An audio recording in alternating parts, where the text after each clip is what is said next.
दो बहुओं वाली सास। सरस्वती के दो बेटे हैं।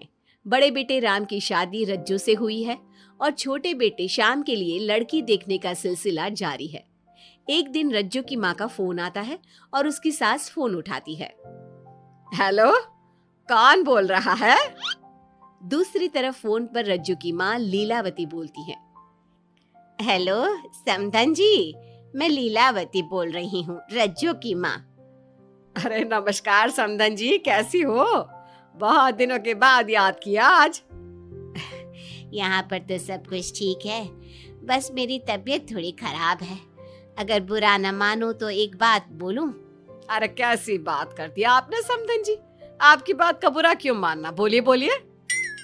मेरी कुछ दिन से तबीयत ठीक नहीं है और यहाँ पर मेरी देखभाल करने वाला कोई नहीं। क्या आप रज्जू को कुछ दिन के लिए मेरे पास भेज सकती हैं? ठीक है, हम रविवार को रज्जू को छोड़ जाएंगे। इतना कहकर सरस्वती फोन काट देती है और अपनी बहू को आवाज लगाती है। रज्जू, ओ रज्जू, जल्दी यहाँ आना तो। क्या हुआ माँ जी, कुछ चाहिए था क्या? अरे नहीं, कुछ नहीं चाहिए। अभी तुम्हारी माँ का फोन आया था, उनकी कुछ दिन से तबीयत खराब है, वो तुम्हें बुला रही है। राम को फोन करके कह दे कल की 2 ट्रेन की टिकट करा देगा, मैं भी जाऊंगी तुम्हारे साथ। इतना सुनते ही रज्जू राम को फोन करके सारी बात बताती है और 2 टिकट के लिए बोल देती है। शाम को खाने के टेबल पर सब रज्जू के जाने की बात करते हैं। तब रज्जू का देवर श्याम कहता है, भाभी आज बहुत खुश लग रही हो, मायके जाने की इतनी खुशी, उफ। खुश क्यों ना हो देवर जी, कितने दिन बीत गए अपनी माँ से मिले, और इस बार तो मैं 1-2 महीना रह कर ही आऊंगी। जब आपका मन करे तभी आना। अच्छा एक बात तो बताओ, वहां से क्या लाओगी मेरे लिए? देवर जी, कहो तो देवरानी ले आओ। वैसे भी सभी घर वाले चाहते हैं कि आपकी जल्दी से शादी हो जाए। श्याम शर्मा जाता है और चुप हो जाता है। इतने में राम कहता है, रज्जू, तुमने जाने की सारी तैयारी तो कर ली है ना? कपड़े तो रख लिए ना?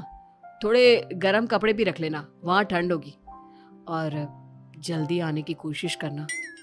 ठीक है, मैं जल्दी आने की कोशिश करूंगी बस। अगली सुबह दोनों जाने की तैयारी करने लगी। राम उन्हें स्टेशन छोड़कर घर वापस आता है। कुछ घंटों बाद रज्जू और सरस्वती गांव पहुंच जाते हैं। रज्जू अपनी माँ को देखकर बहुत खुश होती है। माँ, आप अपना बिल्कुल भी ध्यान नहीं रखती, कितनी कमजोर हो गई हैं आप। अब बेटा क्या ध्यान रखूं, उम्र भी तो हो गई है, ये बीमारियां तो लगी रहेगी। बहन जी आइए आइए बैठिए, मुझे बहुत अच्छा लगा कि आप भी यहाँ आई। अगले दिन सरस्वती अपने घर वापस जाने लगती है तो लीलावती से कहती है, बहन जी ध्यान रखना आप अपना, आपकी तबीयत ठीक हो जाए तो आप भी रज्जू के साथ आ जाना, रज्जू के बिना तो घर सूना सूना लगेगा। अब सरस्वती अपने घर आ गई और घर की सारी जिम्मेदारी भी उस पर आ गई। एक दिन वो कपड़े धोकर छत पर सुखाने जाती है। बाल्टी में से टपकता पानी सीढ़ियों को गीला कर देता है और नीचे उतरते समय रज्जू की सास यानी कि सरस्वती देवी का पैर फिसल जाता है और वो गिर जाती है। ओह, अरे मेरी माँ मर गई, मेरा पैर तो गया। लेकिन घर में कोई नहीं था। सरस्वती जैसे तैसे अपने आप को संभालती जाकर कुर्सी पर बैठती है। वो अपनी बहू के बारे में सोचती है, अगर रज्जू होती तो मुझे संभाल लेती और घर भी संभाल लेती। अब घर के काम कौन करेगा? मैं डॉक्टर के पास कैसे जाऊं? बहुत दर्द हो रहा है। जब राम और श्याम घर आते हैं तो अपनी माँ की ऐसी हालत देखकर वो जल्दी से डॉक्टर को बुलाते हैं। डॉक्टर सरस्वती के पैर पर पट्टी बांधता है और उसे आराम करने की सलाह देता है। राम कहता है, माँ आप बस आराम करो, मैं रज्जू को खबर कर देता हूँ, वो कल ही यहाँ आ जाएगी। अरे रहने देना बेटा, उसकी माँ की तबीयत ठीक नहीं है, कुछ दिन में वो खुद ही आ जाएगी, उसे परेशान मत कर। माँ अब हमें श्याम की भी शादी कर देनी चाहिए, कभी घर में कोई ऐसी परेशानी आती है तो कोई तो होगा घर संभालने वाला। आप और रज्जू की घर के काम काज में मदद भी हो जाएगी। कुछ समय बाद श्याम की शादी सीमा से हो गई। लेकिन सीमा ने तो आते ही घर में क्लेश शुरू कर दिया। वो छोटी छोटी बातों पर लड़ती और उसे देखकर रज्जू का भी बर्ताव बदल गया। एक दिन सीमा सुबह उठने में लेट हो गई और रज्जू ने नाश्ता बना दिया। सभी अपने अपने काम पर चले गए। जैसे ही सीमा अपने कमरे से आई तो रज्जू ने कहा, तुम साफ सफाई कर लो, मैं कपड़े धोने जा रही हूँ, जल्दी काम हो जाएगा। रज्जू की बात सुनते ही सीमा आग बबूला हो गई और कहने लगी, आज मैं उठने में लेट क्या हो गई? आप मुझ पर हुक्म चलाने लगी। मुझसे कोई इस तरह से बात करी है मुझे बिल्कुल भी पसंद नहीं है। अरे सीमा, ये किस तरह की बात कर रही हो तुम मुझसे? मैंने कोई हुक्म नहीं दिया तुम्हें। मैं तो बस काम को जल्दी खत्म करने की बात कर रही हूँ। उन दोनों की नोक झोंक सुनकर सरस्वती बाहर आ जाती है और दोनों को समझाती है। शाम को सब एक साथ खाना खाने लगे। लेकिन खाने के बाद जब सब अपने कमरे में चले जाते हैं और खाने की टेबल पर थाली यूं ही छोड़ देते हैं, सरस्वती को ये देखकर बहुत गुस्सा आता है। वो दोनों बहुओं को बुलाकर कहती है, तुम सब खाना खाकर चले गए, अब ये बर्तन कौन उठाकर रखेगा? मेरे लिए छोड़कर गई हो सारा काम। तुम दोनों को शर्म नहीं आती? अब दोनों बहुएं एक दूसरे के ऊपर बात टालते हुए फिर लड़ने लगी। ये देख सरस्वती परेशान हो गई। उसने दोनों को डांटा और उन्हें अपने कमरे में भेज दिया। सरस्वती ने जूठे बर्तन धोए। कुछ दिन इसी तरह चलता रहा। अब दोनों सास की नजरों में एक दूसरे को गिराने में लग गई। माँ जी, जब भाभी फोन पर बात कर रही थी ना, तो कह रही थी मैं अपने मायके चली जाऊंगी तो देखते हैं कि कौन काम करता है। और ये हम सबकी बुराई कर रही थी वो। बहू, किसी की बात चुपके से सुनना गलत है ना। तुम आज के बाद ऐसा मत करना। अब तुम जाओ, मैं रज्जू को समझा दूंगी। सरस्वती ने रज्जू से बात करके उसे समझा दिया। लेकिन रज्जू को अपनी देवरानी पर बहुत गुस्सा आया। अब वो भी सीमा की चुगली अपनी सास से करने लगी। अगले दिन रज्जू अपनी सास के कमरे में जाती है और कहती है, मैंने सीमा को बात करते सुना था। वो देवर जी से कह रही थी कि अगर हम लोग अलग कहीं रहे तो हम ज्यादा खुश रहेंगे, रोज रोज की लड़ाइयों से भी बचेंगे।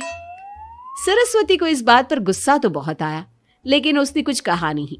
जब दोनों बहुओं को लगा कि सरस्वती उनकी बातों में नहीं आने वाली, तो उन्होंने रिश्तेदारों और पड़ोसियों से एक दूसरे की चुगली करना शुरू कर दिया। जब सरस्वती को ये बात पता चली तो उसने इनकी लड़ाई को शांत करने का उपाय निकाला। रज्जो, सीमा, यहाँ आओ दोनों। दोनों अपनी सास के पास आती हैं। कल मैं घर में हवन करवा रही हूँ। तुम पड़ोसियों और रिश्तेदारों को आने के लिए कह दो और हवन की सारी तैयारी कर लो। हवन का दिन आ गया। पंडित जी रामायण का पाठ करने लगे। माता सीता से महान कोई पत्नी नहीं। उन्होंने अपने पति के लिए सारे राजपाट, सुख सुविधाएं त्याग दी। अगर कोई पत्नी अपने पति को परिवार से अलग होने को कहती है तो वो पाप की भागीदार होती है और बेटों को भी मां से अलग नहीं होना चाहिए। सीमा पंडित जी की बात बहुत ध्यान से सुन रही थी और उनकी हाँ में हाँ मिला रही थी। ऐसे ही रामायण का पाठ अंतिम सीमा पर आ गया, जिसमें विभीषण के बारे में बताया गया था। अगर विभीषण अपने भाई का भेद न देता तो रावण का विनाश नामुमकिन था। पूजा खत्म होते ही सीमा बोल पड़ी, तभी तो मैं कहती हूँ परिवार में आपसी प्रेम होना बहुत जरूरी है। लेकिन मेरी सुनता कौन है इस घर में? आपसी प्रेम की बात कौन कर रहा है, जिसने घर में आती ही लड़ाइयां शुरू करवा दी। दोनों में फिर से नोक झोंक शुरू हो गई।